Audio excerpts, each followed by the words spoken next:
them a so what impact, they will ask you, so yeah. So make sure that when you create a problem statement, you have all this. So let's look at a problem. Yeah. Generally in our life, there are a few types of problem. Tak semua problem ni kita boleh attack secara linear. Yeah, what I mean by attack secara linear ni contohnya macam ni you want to do coffee and then you don't have sugar. So what do? Pergi belilah sugar tu kan? Betul lah? Easy. So there are just simple problem like that go for simple solution. Okay?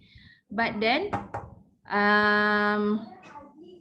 if you remember, one time ago, we have these issues with commuter. Ya, kita ada isu dengan kesesakan pada commuter. And then we have our previous Prime Minister, dia pergi ke commuter station tu, dia pun tengok. Oh, betul lah kita ada masalah dengan congested transportation ni. So if you remember what his solution was at that time, anybody remember that? Ada siapa-siapa ingat apa cadangan dia untuk selesaikan masalah kesesakan dalam komuter tu? Increase the number of coach. Yes, dia kata dah kita kesesakan dalam komuter, tambah je lah komuter. What is the people perception towards that ex-Prime Minister at that time? Ya, orang akan kata, lah kalau cintu je solution, baik tak payah Prime Minister. Ya, so careful of looking at problem and then giving too early solutions. Yeah, people might label you as not professional, or they might label you as a very simple thinker. And if you are a middle manager or one of the top manager consultants, they will feel insulted. So jaga-jaga solution kita yang kita bagi, kalau dia macam no brainer sangat, then it will affect the kita punya credibility. Okay, now look at this. This is what we call Cynefin Framework. Anybody here familiar with Cynefin Framework? Pernah tengok tak? T pernah tengok Cynefin Framework? Tak pernah. Okay, siapa yang pernah tengok, that's very good, because Cynefin Framework is a one step before we approach problem. Maknanya kita kena kenal pasti problem yang kita nak approach ni, adakah dia dikategori sebagai kompleks, sebagai complicated, or sebagai simple, or dalam chaotic. For example, the biggest example we have, COVID-19. COVID-19 ni is what kind of problem? If you can, if you can share with me, what do you think? COVID-19 ni dia duduk dalam kategori mana? Kompleks. Okay, lagi? Chaotic. Ya, okay, lagi? Chaotic. Okay.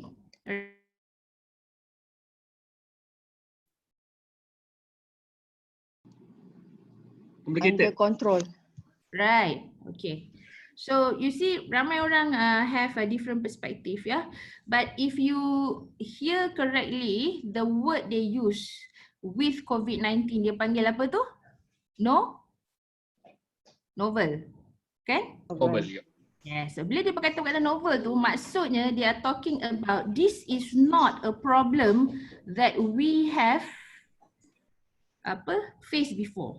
Okay, so bila problem tu di dalam chaotic and novel, tak pernah ada solution, tak pernah lagi orang hadapi, walaupun banyak kali dah dunia ni menghadapi influenza ataupun virus, tetapi untuk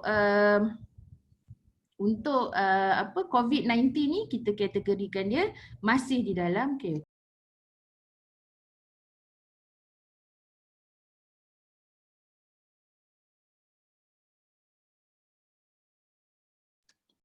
Okay, so this is one thing that we must see. So problem berbentuk chaotic or berbentuk novel, so dia punya approach berbeza. Yang kita nak attempt hari ni adalah problem yang lebih berbentuk complicated. Oops. Okay, kita nak buat hari ni ke sini dan maybe sini ya. Alright. Okay. So yang kita nak buat our today target is problem yang sebelah complicated dan juga simple. That would be faster. Well, if we see problems yang lebih kompleks, dia punya approach pun agak berbeza sikit. So you get what I mean ya. Keempat-empat jenis problem ni ada approach dia berbeza. Tetapi in performance, you will see that sesuatu gap dalam performance dia berlaku apabila kita punya aktiviti sudah berbentuk operation ya. Maksudnya aktiviti yang kita nak approach tu dia memang dah ada life cycle. Dia dah memang bergerak mengikut rutin macam ni. So sebab dia bergerak mengikut rutin macam ni, mudah sikit untuk kita approach dia. Itu sebab kita boleh belajar modul ni dalam masa 1 jam ya. Sebab ini adalah masalah-masalah biasa yang kita hadapi dan agak mudah jalan dia tu. Compared to problem berbentuk kompleks ni, dia akan ambil masa lebih lama. Contohnya Yusri, bila kita kata kita nak buat new business model lah, kita katakan new business model ni dia maybe duduk di kat sini dan kat sini. Ya, dia tidak semudah dengan problem solving yang kat sini. So approach kita berbeza sikit ya. So what I'm trying to say in this 1.5 hours yang kita nak belajar, ini adalah more of problem yang berbentuk complicated dan simple sahaja. Okay. Kalau untuk kompleks dan chaotic dia ada cara lain untuk kita solve. Kita pun tak panggil benda tu sebagai problem. Kita maybe panggil dia sebagai orang kata apa? Satu transformation atau satu evolution ya, dia lebih kompleks ya. Okay, so that is the basic about what problem are we solving using this method. Okay, boleh ya? Nanti bila dah jumpa problem tu, you will be able to think of problem mana yang kita nak buat. Kalau tengok di sini, if you see here kat Cynefin teknik ni, okay, just cover it up. Okay, you see here problem yang simple kan, senang saja. Hari-hari kita jumpa problem tu, kita categorizekan problem tu problem apa. Contohnya dalam operation. Dalam operation kita katalah ada masalah logistik. Jadi kita terus categorize dia kat dalam masalah logistik ni masalah apa? Masalah kenderaan ke, masalah driver ke, masalah minyak ke. Maksud dia dah ada dah solution dia tu. Tak ke mana pun, itu je lah dia punya solution. So benda-benda operation ni mudah. Sense, categorize and response. Take action. So level executive must be able to tackle dah simple-simple problem ni. Tak perlu nak dia pergi ke level bosses untuk cari solution. Okay? Alright, you understand that Okay? Okay, tak clear? Alright, so executive level if you have, you must know that janganlah bagi kat diorang untuk solve level complicated. Lepas tu you expect them to be able to come up with solution yang kebabum lah kan. So it's not fair for them because in their trained capacity, they are trained in just to categorize and respond. So benda yang mana kita belum categorize kat diorang dalam bentuk checklist, SOP, matrix, diorang tidak boleh respond. So we have to help them with this. So this is executive and below. Okay. Now, another thing that I want to stress here, bila menyelesaikan masalah dekat area simple ni, executive must be able to do analytical. Analytical . Contohnya, paling common sekali lah executive yang kita kata graduates from university ni kena pandai campur tolak kali bahagi, guna Excel, sum up, identify abnormality, and that abnormality boleh kita categorize untuk dia buat action. So if you see panel operators ke apa ke, technician, dia memang mahir dalam situasi ni, di-train untuk mereka membaca data, identify abnormality and take actions yang dalam dia punya scope. Okay, so that is one level here. Bila masuk complicated ni, managers or senior executive or professional, dia kena pandai juga dalam critical. Okay? So tapi dia masih knowable lah, maksudnya walaupun critical thinking tapi dengan experience dia selama berapa 10 tahun, 15 tahun bekerja, dia sudah boleh memberitahu why. Dia tahu kenapa benda ni berlaku, kemudian dia boleh solve. So the difference between your executive and your manager, kalau your manager pandai membuat critical thinking, memberitahu why based on dia punya experience, then dia sudah boleh analyze. Ya, beza analyze dengan analytical, beza okay, analytical is more mathematical but critical is talking about cause and effect. Kenapa ia berlaku? Dan melalui pengalaman-pengalaman dia akan berlaku. Jadi when you are a young manager or young executive, when you can display ability to do critical thinking, that is when you will now look or appreciate as talent.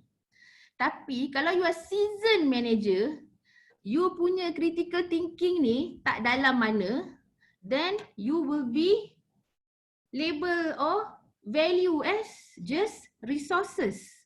You are not yet the talent. Tu bahaya juga kalau cara kita display our thinking, ya. So this is where another thing, ya. And for you to be more valuable to your client or to your management, your company, you must display complex ability. Contohnya, you kena guna system thinking. Ya, system thinking means you are able to identify more complex variable, cause and analysis, dan juga pandai buat analytics. Analytics, analysis, analytical. Okay, what I'm trying to say is the ability for you to look at the bigger picture. Executive dia akan tengok dekat task dia je, dia buat kerja dia, betul dia balik, dia happy. Managers looking at many tasks, activities. So kalau kita run this, you will have a good SIPOC analysis. SIPOC, you can Google that, SIPOC analysis. Then you will be able to do more critical thinking.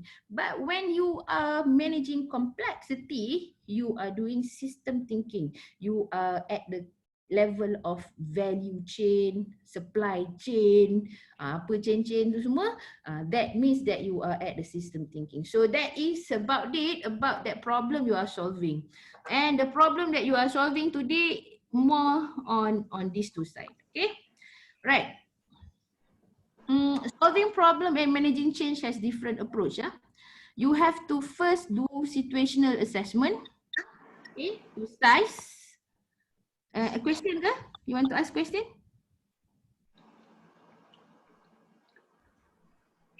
Please go ahead. Anybody want to ask question? Please go ahead.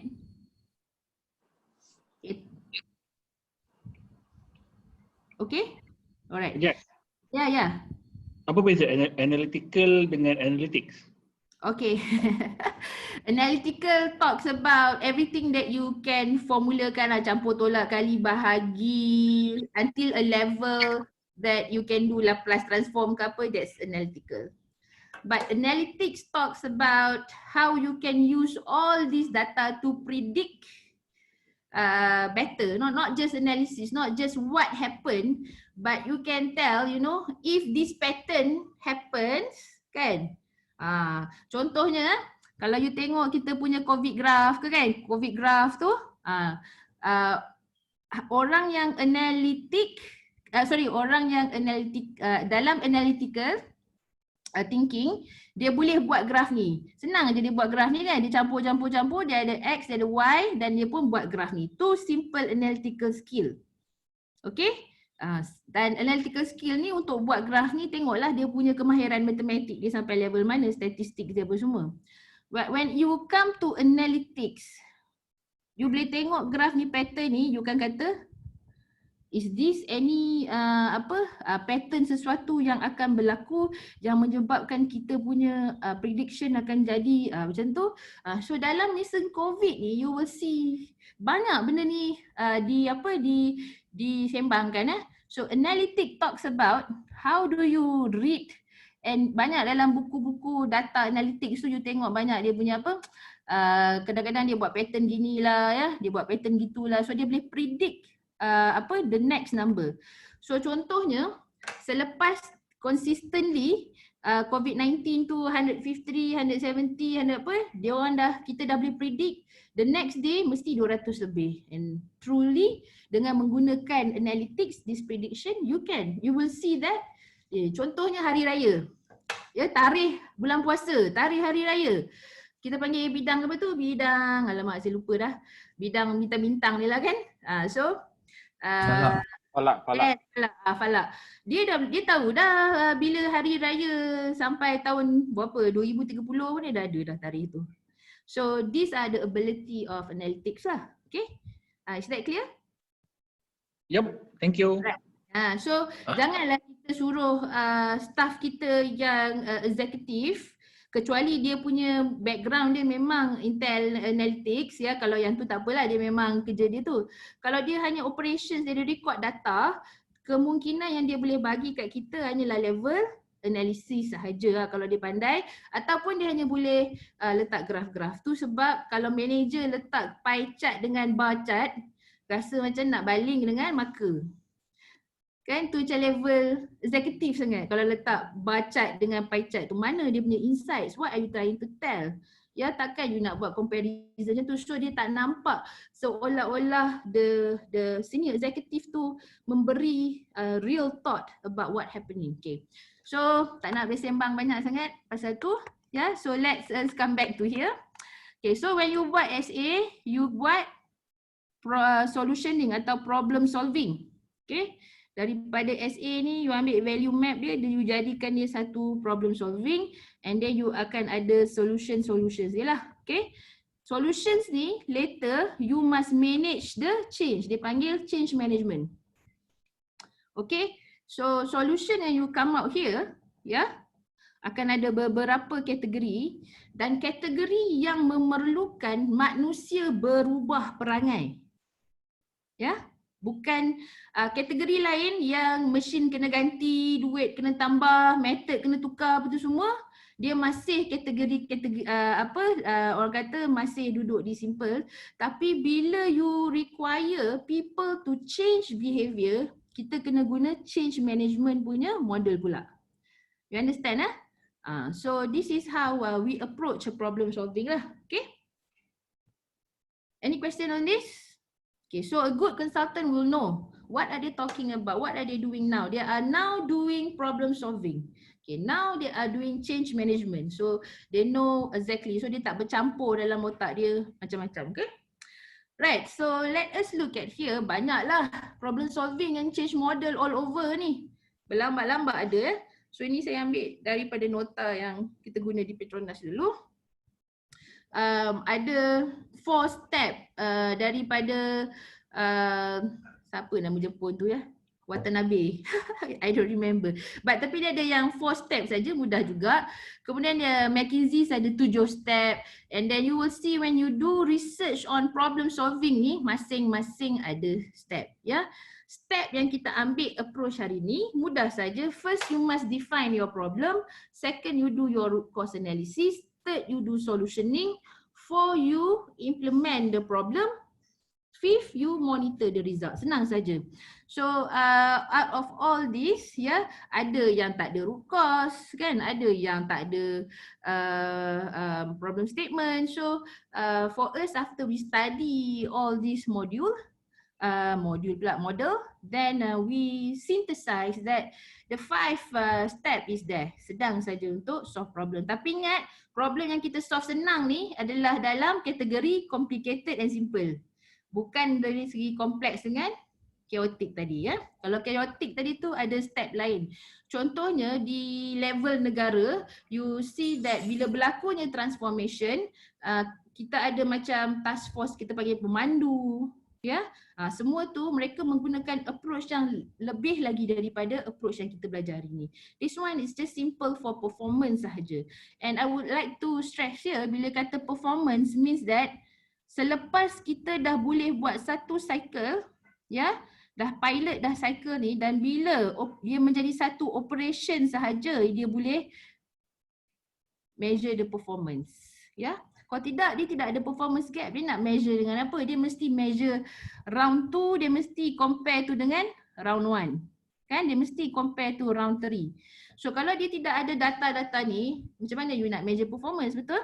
Alright, so when it comes to performance management, it means that it's a level of complications to simple. Okay, yang ni yang kita belajar semalam. Okay, semalam pula, hari Sabtu. So you remember the situational assessment?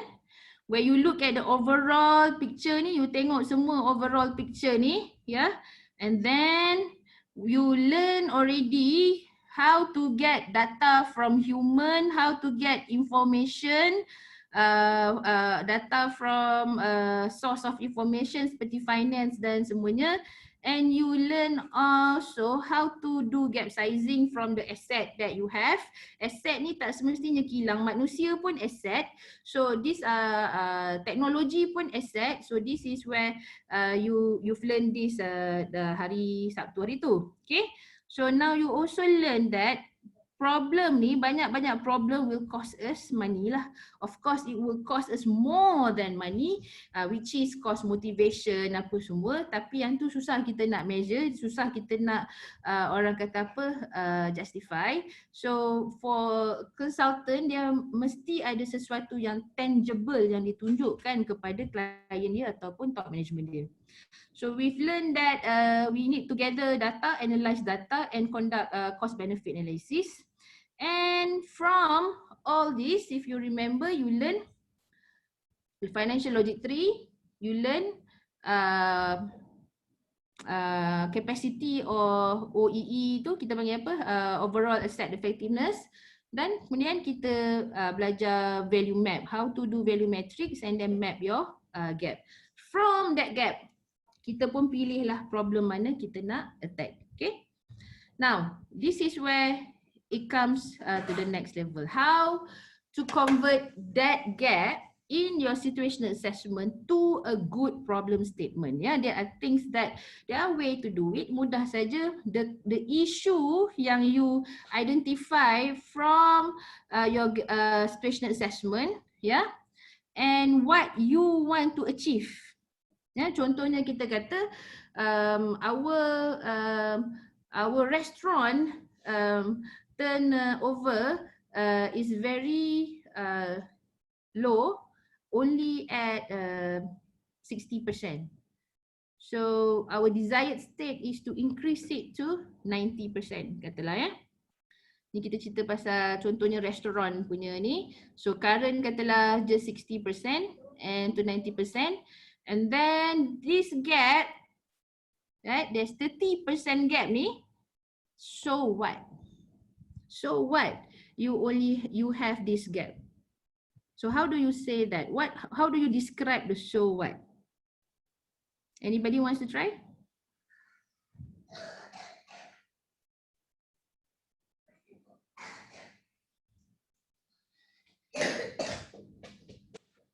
Anybody wants to try? So what means, selalunya kita ceritalah, what are the loss? What are the losses? What are the impact? Ni kat sini lah.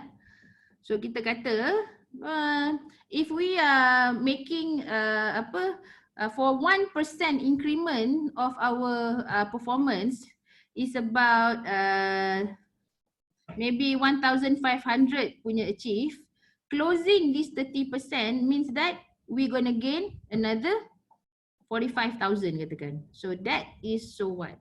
Okay. So when you craft your problem statement, make sure you have the gap and then the so what.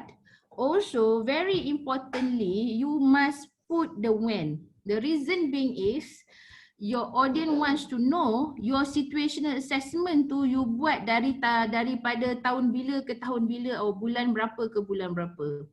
Yeah, so that they know that this gap is still relevant. Okay, then it makes a problem statement. Anybody want to ask question on this? It's quite straightforward, right? Making a problem statement, just get the gap and then you tambah dengan so what and then you tell when it happens. So start with the problem first. Do not add in solution or suggestion dalam you punya problem statement. Make a problem just a problem only. Okay, right? Okay. Now, let's just go through this a bit. Yeah.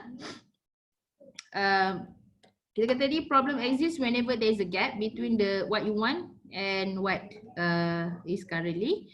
Okay. And for consultant, dia ada dua cara. The management would want you to name the problem. Yeah. The top management would like to see the managers and the executive able to identify opportunity for improvement, find them the problem. Okay. And there's a next mindset like, do you have a problem? Yeah, so you must see if somebody comes to you and tell you that saya ada masalah lah, kan?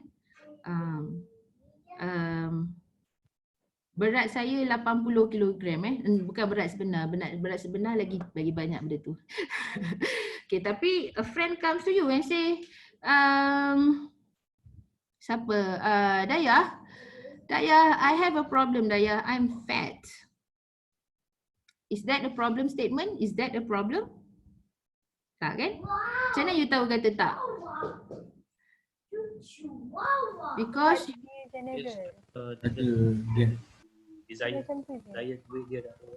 correct. So if somebody just come and tell you a statement, do not assume that it's a problem. Okay, so you can hold your desire to give solutions or your desire to advise. Yeah, kadang-kadang kawan tu saya saja manja je nak beritahu, kan?